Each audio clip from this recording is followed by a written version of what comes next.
What is up, Baton Rouge? Welcome back to the Tiger Pride podcast presented by 225 Magazine.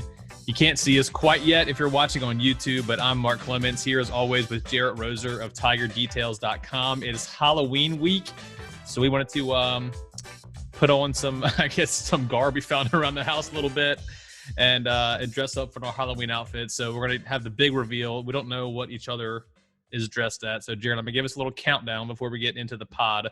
And see what we're going to be dressed as Halloween. A nice 3, 2, 1.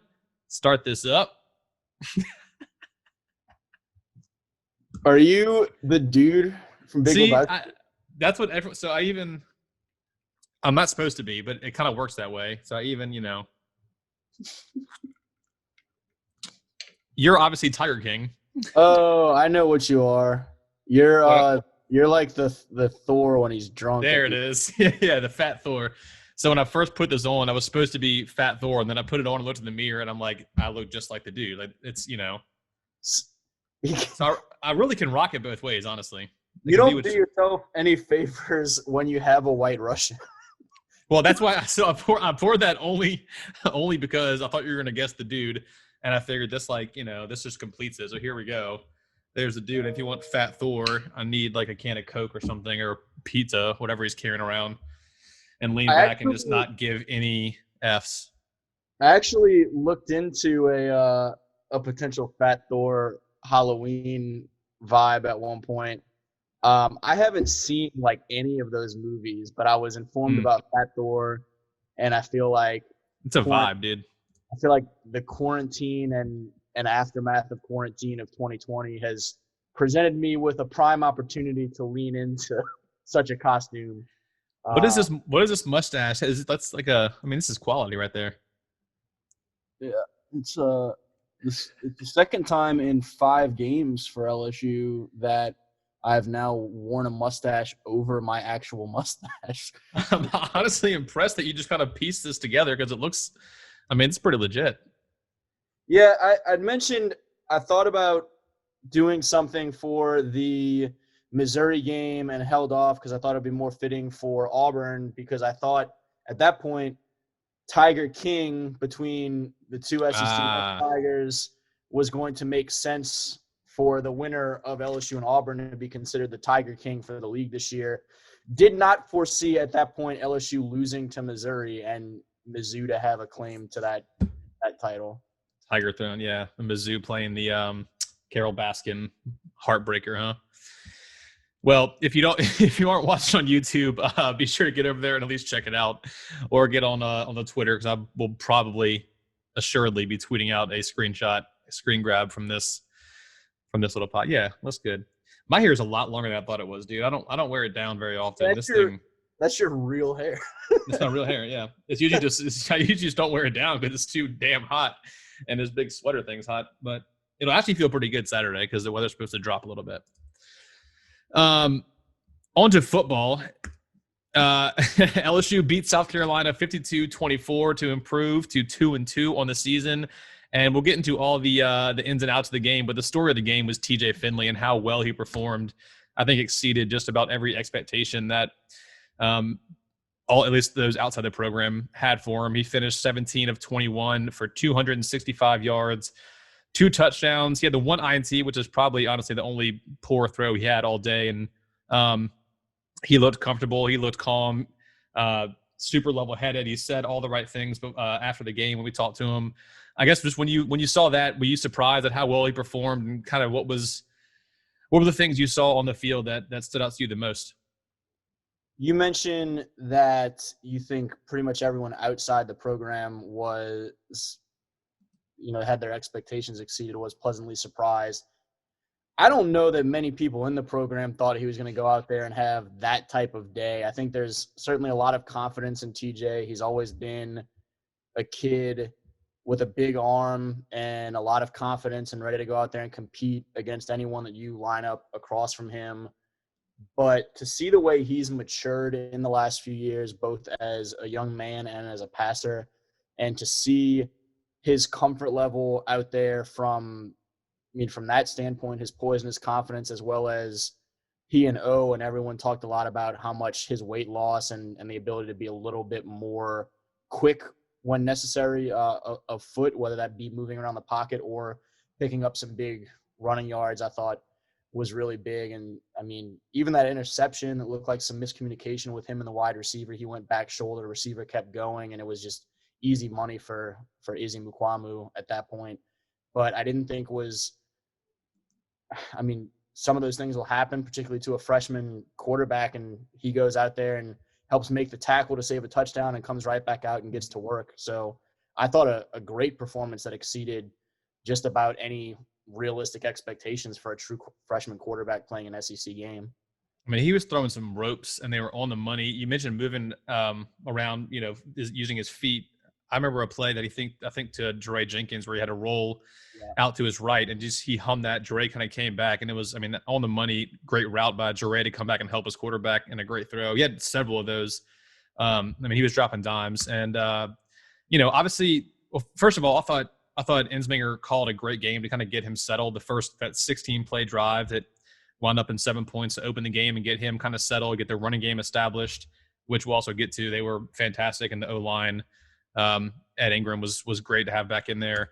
But the natural question that's going to come is there a quarterback controversy, which obviously Coach O answered after the game saying, only the fans or the media want to talk about a quarterback controversy, that the job is Miles's. And I think that, that's obviously the case. I don't think any of these games that LSU's lost has been Miles's fault by any means. We've talked about his numbers and how good he's looked early on. But I think what this does do is give you confidence, not only this week when you're facing Auburn and Miles still seems to be out and TJ is going to likely start again, but also down the line, if anything happens to Miles or in the next 2 to 3 years, you have that, at the very least, you have a battle between Finley and Max Johnson. And if those two are neck and neck, and that's how good Finley looked, and I know it's only one game, so we got to wait and see how this kind of all progresses. But it gets you excited about LSU's future and kind of the direction of the quarterback position when you have those guys behind Brennan, who's already played pretty well this year. How do you view that whole – I mean, do you think there's any – I know Coach O kind of denied it, but do you think there's any sort of – if Finley goes out and plays super well against Auburn, is there any – question when Bama comes around if you're playing Brennan or Finley, or do you think that that's not up in the air at this point for this season at least? I mean, after one game, I understand the hesitance and saying, Miles is the guy. Regardless of injury, when he comes back, Miles is the starting quarterback for a reason. But if TJ goes out there and has another game of the nature that he just had against South Carolina on the road at Auburn, it's just going to make the voices and the pressure that much louder. I had people in my mentions by the second drive talking about how TJ needed to be the starting quarterback. And at that point, the first drive, he'd completed 3 passes for 19 yards. And they were really just kind of, like you said, working him in, getting him comfortable with the running game and those things. But he did look good in just running the offense and his poise and everything. And I thought it was kind of goofy how quickly people were ready to jump on that train. I guess it's kind of the nature of a backup quarterback that looks good. But if he does that on the road at Jordan-Hare, I mean, it like I said, it gets louder. And is that a train in the background right now?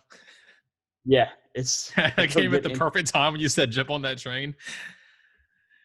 Yeah, I mean, go ahead if you can finish. I don't know, man. I understand it. I was hashtagging Miles Brennan as a good quarterback the first few weeks of this season, and as much as people want to be critical of Miles for not completing a final touchdown drive at the end of the Missouri game with an injury that is now having him out for several weeks at that point, for him to have even gotten there and then to not go sneak and it just didn't go well. You can't give up 45 points and then put that on the quarterback because he only scored 41. Exactly. In the game. So I don't know. I'm going to be really interested to see how TJ performs this Saturday, and really interested to see what the fan reaction and the post-game commentary from O and company look like, because it certainly has the potential to get a lot more weird in terms of people making that push. and I've said this a ton of times, and I'm not obviously an X and O's guy. I don't know the playbook. I don't know what they're calling or running, but you have to imagine whatever size playbook they're given to Miles to go into a game, whatever they gave to TJ last week as a true freshman with his first start, it's probably cut in at least half, right? You know, they're limiting what he has to do, what he has to read, what he has to understand. So when they throw more onto his plate and when other teams have some more film on him and what his tendencies are and what he likes to do, it's going to get a little tougher for him. So you don't want to put too much, as great as he was, and he was fantastic, but you don't want to put too much stock into one game. And this Auburn game will be a good barometer. And the comparison everyone keeps making is Brandon Harris in whatever 2015, 14, whatever year it was. 2014. Yeah, when he came on and then against New Mexico and scored 5 straight drives, whatever it was, and then went to Auburn and had that game that was not the best for LSU overall. And so this is kind of in the same light. You know, you have Finley starting and looking fantastic, and then he has to go on the road to Auburn, and we'll see how he does. But you know, I think another big part of this, which we'll kind of move into the second part of the offense, was the running game. Yes.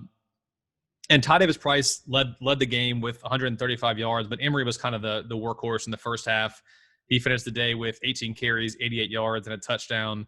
Ty also had a touchdown, but the O-line just overall looked, the best they've looked all year. Finley was only under pressure, I think, 3 times the entire game out of his 25 dropbacks. Pressure only twice out of his 25 dropbacks. But they were awesome, and I think we've talked about, you know, the first 3-4 games of the season about getting the running game established, and that was kind of one of our critiques of the offense early on. But that was really good to see. And if this is the O-line LSU has kind of in store down the line, their offense is already not a problem and already looking pretty good. But if this O-line is secure, it's going to make that offense take to a whole nother level, I think.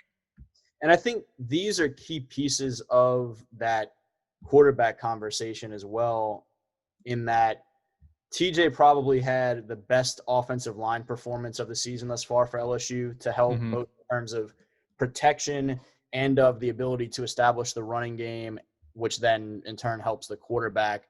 And so easily the best rushing performance to take some pressure off the quarterback. That was a huge benefit to him on Saturday. You have Ty more than doubles his previous career high, and John comes back with that really nice performance that you mentioned. And so those are things I think that get factored in. At the same time, a lot of people talking about, you know, TJ went 8 for 10 on third down. Miles was 0 for 10 his previous timeout. A big part of that is because this timeout was 3rd and 3s because of the running game, as opposed to the 3 games this season that Miles started was an average of 3rd and 8, and at times pushing 3rd and 10 in one of those games. And so that's a much different set of circumstances for those quarterbacks to be dealing with. And so I think those things you kind of look at ways that TJ and his mobility and his size kind of help in that regard too, with the RPO game that they went to probably about 4 times as frequently with TJ at the quarterback than they typically do with Miles. But at the same time, you need to keep some of those other pieces in consideration when you're judging Miles as harshly for 0 for 10 as you're praising TJ for 8 for 10. And it's just a lot of moving pieces that all feed into one another. Yeah, and again, I think we've mentioned this earlier in the season, but how they come back from this game and how TJ in particular, how he looks moving forward will be a big barometer, because again, don't want to put too much stock into one performance, especially with all these factors that we're kind of talking about. But the O-line, man, is Ed Ingram just that big of an impact? They were so much better. They had 125 of their 276 rushing yards were between Ingram and Shanahan's. I'm just curious, not that I don't know if you're watching the O-line a ton, but like, do you think is he that big of an impact on this O-line that when he steps in, they're this much better? He's a pretty big impact. I was going to joke, if you're trying to get into players of the week already, I think as much attention as we'll put for those 2 running backs or for TJ or for Terrace. Jure had another great game. Mm-hmm. I think Ed Ingram had a heck of a game and deserves some consideration in that conversation on the offensive side of the ball as well, because he's a nasty dude. He was up in that conversation amongst the best LSU offensive linemen a couple years ago, and then had that huge hurdle to sit out waiting for legal situations to clear up, and came back and had to work his way back into things the second half of last year. And now you're kind of seeing him hitting his stride again, where he is that dominant type of one of the best linemen in the league and in the country sort of guy. And you're seeing highlights come out of him blocking pretty much every time he's out there and feeling good in a pace or in a way that I don't think we usually see from the offensive linemen at LSU in recent years.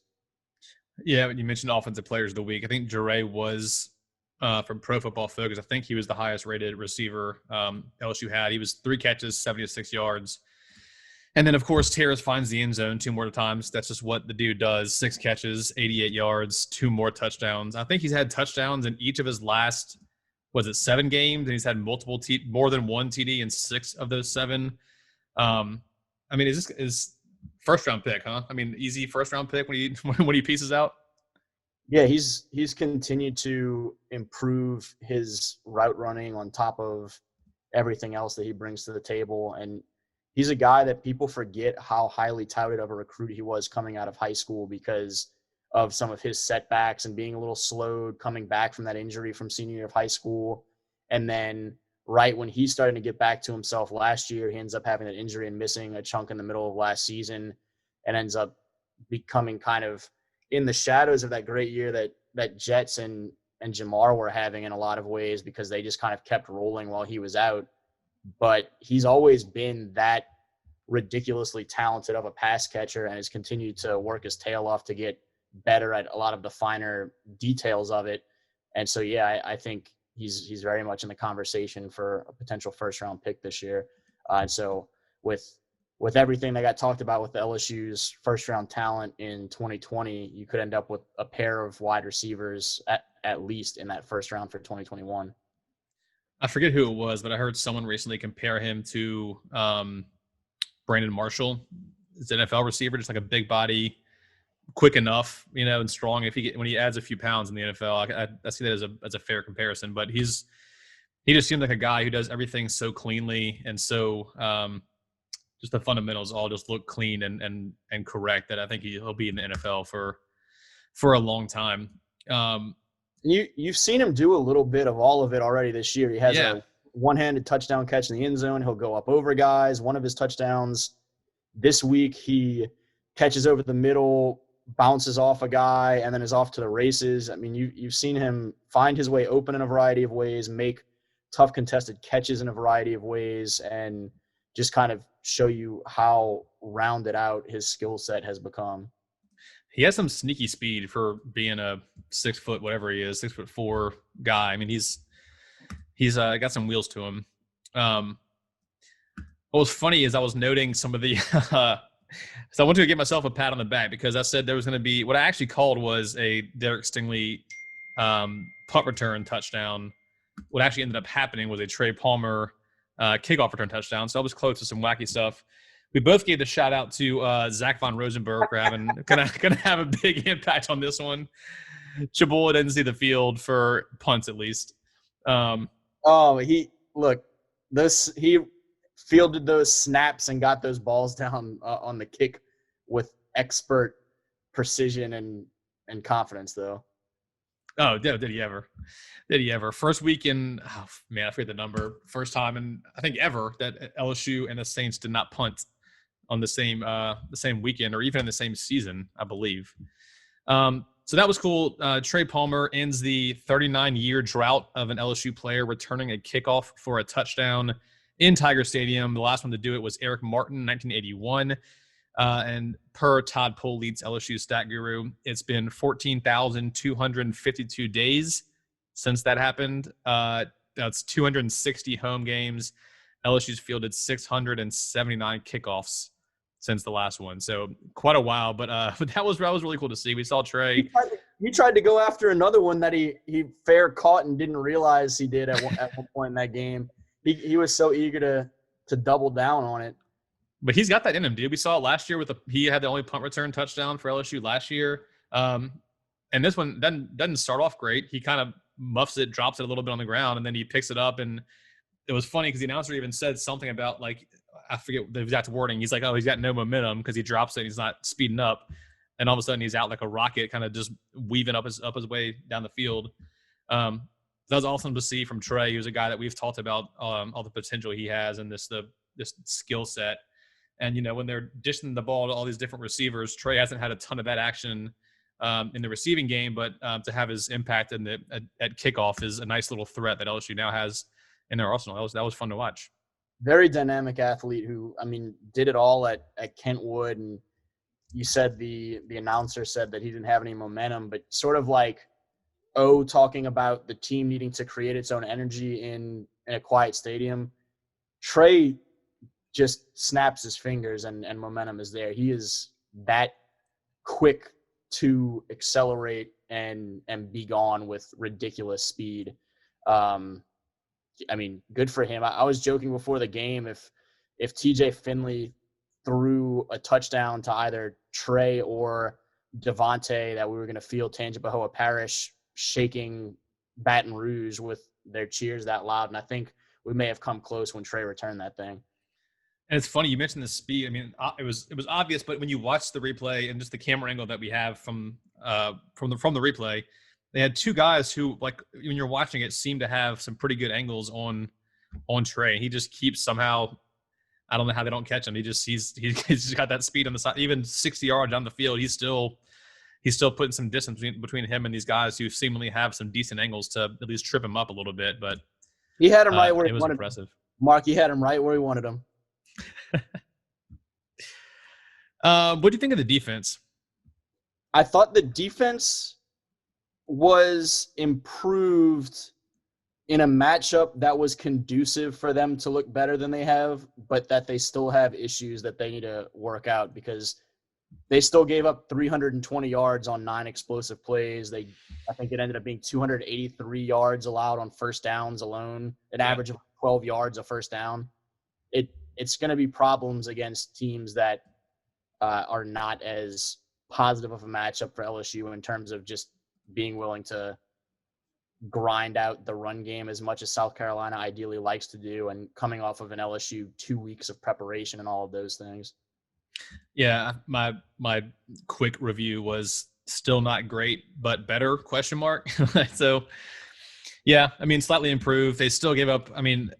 Kevin Harris had 12 carries, 126 yards, so a 10.5 yards per carry average, which is awful. Mostly on two huge. Yeah. They were boosted by those two. To the two touchdowns on the day. Colin Hill, 234 yards passing. They missed 2 field goals, so they could have been a little bit closer of a game. Better, but still not great. I thought BJ Ojulari had a great game, 3 sacks. He's now tied for the lead in the SEC, which is cool. I don't know. Which is nice. He's got that going. It's cool, but he should be out on the field a little more often. And again, there's still bright spots. Like Ojulari was a bright spot. We've seen the same from Ali Gay in the past, and he was a little bit quieter today. I think he had a nice batted pass in a big spot. We've seen them force turnovers and Elias Ricks with a pick 6. They still have these moments of being especially turnover prone, aggressive defense that Rick's INT was, vintage him in high school. So, they have these flashes of being great, which still, again, we talked about it last week. I don't know if we're being a little bit overly optimistic about the defense, but we see these flashes and we're like, man, that the makings of a good defense are in there somewhere. It's just a matter of like putting it all together. But yeah, that's the overall summary is better, but still not great. And you still want to see more and more improvement. I do think that week off probably helped them immensely to just kind of get settled and simplify things a little bit. Yeah. I wrote a couple weeks ago, boomer busted coverage. They're making some big plays, but they're giving up that many more big plays. And so if they don't get the flashy takeaway or sack or big pressure or whatever the case, then there's a real opportunity for opposing teams to get the ball downfield in a hurry. And so that works out okay against South Carolina on 2 weeks of preparation when you've got Trey Palmer returning kicks and everything that was going so well for LSU in a lot of other ways. But as you get now to Auburn on the road, and then a very highly ranked Alabama team, and just overall the second half of that schedule, I think if they play the same way this week that they played last week, it does not end up looking nearly as pretty in the final score. The good thing is their offense seems to be clicking and really hasn't had a ton of issues this year. I guess there was, some moments here or there trying to get things just kind of settled, but the offense they're scoring enough points every week to be competitive. So if you can figure the defense out, you got a shot. Going into players of the week, I'll let you choose offensive first. You can go whatever direction you want before we swing into the Auburn game. Man, I mean, any of those guys I mentioned, TJ Finley at quarterback or Ed Ingram are two that stand out. Both the running backs, fantastic. If I'm picking one, I might as well take TJ because he really was very impressive for that first time out. 17 for 21 for 265, 2-1 involved in the RPO game. Just knowing where to get the ball on plays, reading things well, and doing what he needed to do, whether with his legs, his decision-making to hand off, or that big arm and getting it out to the rest of those guys. TJ was the headliner. I would take Ed just because of the impact that he had on, like we mentioned, the passing game protection, and then getting this running game going for I guess not the first time, but for the biggest impact we've seen this rushing attack have so far this season. Defensively, there was two guys that kind of stood out. I'll give you the I guess easier one. I'm gonna take Eli for another INT, his third on the season. Yeah. And took it to the house, throwing the deuces as he reached the end zone. But yeah, it's the 1-2 punch of him and Stingley seem to be pretty solid. As many problems as this defense has in other areas. It's been fun to watch him kind of grow, and I think early on there were some talks about, is he big enough? And I mean, anytime you have a freshman cornerback, that's not Derek Stingley, I guess, because we kind of had some high hopes for him. Even though Ricks was a 5-star, you still kind of wonder how quickly they can jump into the SEC, especially with this weird offseason, the conference only slate. But he's had his moments to shine so far this year with 3 picks. So I'll take Eli. Yeah, he's been better more consistently earlier than I anticipated he was going to be, especially he goes out and has some rough moments in that Mississippi State game, had that one that he kind of lost his guy a little bit and ends up being a touchdown. But he's shaken that off and done really well. One of just a few guys with 3 interceptions thus far this season.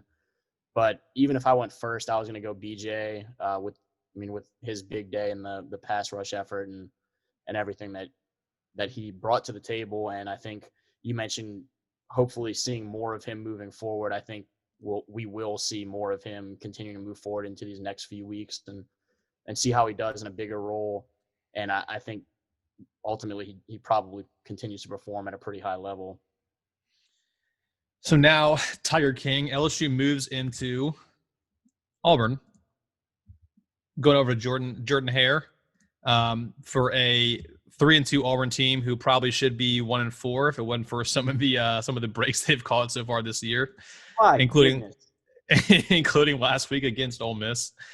We don't have to get into that because they are legally 3-2, but LSU's won 3 straight of these in the series, and 2 of the last 3 years they had to come back from double-digit deficits to take the win. And you mentioned the defense, if they play as well as they did, or as well as they play like they did this past week, it could be some struggles. And when you have a guy like Tank Bigsby on the other side, who again we'll throw into the all name category, that's a fantastic running back name. It gives you some reasons to worry about this LSU defense facing a Auburn offense who loves to run the ball. Bo Nix hasn't been fantastic this year. 6 INTs. 6 touchdowns, 4 INTs, I believe. So they're going to be run first, and they're going to try to just power behind that O-line. And LSU's rush defense has not been phenomenal. Is that is that worrisome for LSU entering this game, or is it one of those that you just sort of, if you're LSU, you're packing the box and leaving Stingley and Ricks, who have played fairly well, kind of in there, make Bo Nix beat you type thing? I think a little bit of both. I think that's going to be a huge part of this game. As much as, when I throw up the hashtag for us, it means we're probably saying Miles Brennan is a good quarterback now. When the people in Auburn throw around a hashtag right now, it's hashtag feed Tank, because he's been huge for this offense thus far this year. And for them to have success, a lot of it will probably come down to them being able to establish some success on the ground and help Bo Nix out, as much as we talk about that dynamic for LSU with the young freshman quarterbacks last week and now this week. That's going to be a big part of making things comfortable for Bo Nix in terms of giving him some better downs and distances where you don't have Ojulari and Gay and all those guys pinning their ears back and coming after Bo Nix on a 3rd and 7. If you can get into more of those 3rd and 3s, 3rd and 4s, it helps him out quite a bit. And you mentioned he's been kind of all over the place in a lot of ways, had a long stretch of passes without an interception come to an end, and now has thrown 4 interceptions. He shook back last week, but he's still completing, I think, right under 60% of his passes. And so as much as LSU is mindful of containing Bo Nix and not letting him get outside and hurt them with his legs if it comes down to it, I think they have the opportunity to affect him with their pass rush and make things really favorable for the LSU defense at times, if they can not let Tank eat up a ton of yards on 1st down and keep them ahead of the sticks. Tank averages 5.8 yards per carry. And yeah, you're right about Bo Nix. He's right at 58.7% passing. So yeah, below that 60% mark. The one thing that I think is going in LSU's favor is I do think the offense, kind of going into last year, because Insminger is still the OC, but really just these 4 games this year, they've built up enough goodwill for me to have confidence in them against most teams, especially an Auburn defense that hasn't been as strong as we've seen in particular last year. I think they kept the game as close as anyone did against that LSU offense. And so the one thing that I don't know is if Auburn, as good as their rushing attack is and as bad as LSU's rush defense has been, is if they can outscore LSU, if they're kind of clicking, and then you throw in, they have the potential to have a Trey Palmer kickoff return or to have a pick 6 here or there. They got a couple of those to force some fumbles. To me, it seems like it's going to be a pretty close game, but I just don't know if Auburn's got the firepower to, number one, stop LSU's offense that much, and then number 2, put up enough, if LSU can get into the 40s again. I don't know if Auburn can do that consistently, especially if both teams are a little bit run heavy, considering Finley's on the road for the first time. Auburn loves to run the ball. The clock's going to be ticking a little bit faster. Again, not to be like overly confident in LSU again, but it just seems like this might be one where the offense just kind of carries the team, and you just do enough as a defense to put the ball back in the offense's hand as many times as you can, and then just escape with the win there. I like a lot of what you're saying, except for I worry, as much as you might say that does Auburn have the firepower to keep up in a shootout, I worry about how much LSU lets firepower look a little bit more than maybe it was, because Auburn's got a couple guys. If they can have some success with Tank Bigsby on the ground, they can get the ball to Seth Williams, Anthony Schwartz, and some of those guys outside. I mean, they're certainly not barren of playmakers. No. And the way LSU's defense has blown coverages and missed tackles at times this season, a play that should not be a huge play that starts to factor into feeling like they have a lot of firepower can suddenly be a 65-yard touchdown or something crazy. So we'll see kind of the continued steps. I think LSU's defense is as improved, but not good necessarily as they were last week. They've got to continue to kind of build upon that and keep going in the right direction, because if they stagnate or backslide at all, it could get problematic. But I do think that I lean kind of to LSU. I think this series is always so weird and so prone to flipping on a play here or there that I don't take anything for granted with LSU going to the Plains on Halloween with a weird season underway as it is. This series is always pretty weird. A lot of classic matchups that have been named over the past few years. If there was one, I guess Finley's kind of the obvious one for LSU, at least on the road, is his second start ever. But if there's a position group, or a player individually that you think would be kind of the guy to watch, or if so and so has success, LSU will be fine. Are you pinning that on the D line to put pressure on Bo Nix, stop the run? Are you putting on the O line to give LSU's run established, give Finley more time? Maybe a skill position group. Who are you kind of watching, or who do you think is maybe keep your eye on to kind of dictate how this game turns out? Yeah, I mean, I think those two lines are places that I look pretty heavily. And you mentioned it's on the Auburn defensive side that it's not necessarily what it was a year ago when they gave Joe Burrow and company the trouble that they did. On both lines, they lost a pair of key veterans up front to the NFL, and Auburn now loses another offensive lineman to an injury this past week. And so I think LSU's defensive line has the opportunity to have success up front against Auburn's offensive line. I think it's going to be important, but I think it's an area that I feel a certain level of confidence about, at least in the pass rush capacity, out on the tackles versus the ends. But I think that's going to be an area that's important. I think the fact that LSU played as well up front on offense this past week gives you a lot of confidence against a defensive line that is not what it was a year ago from Auburn, because the ability to get pressure from 3 and 4 man fronts last year was huge to allow Auburn's defense to do a lot of the other stuff that it did to confuse Joe Burrow for a half and everything of that nature. And so if you can't get that type of push from these guys who are good football players but not Derek Brown and Marlon Davidson, then you feel pretty decent about that. And then the other one that we haven't mentioned as much of yet, we talked some about Stingley and about Ricks, is those safeties have to be huge in terms of containing some of that firepower, not letting things get crazy downfield that shouldn't. And that's a group that has really struggled this year that I think everyone continues to have eyes on for LSU, is just improved play in the secondary, kind of in the middle of the field.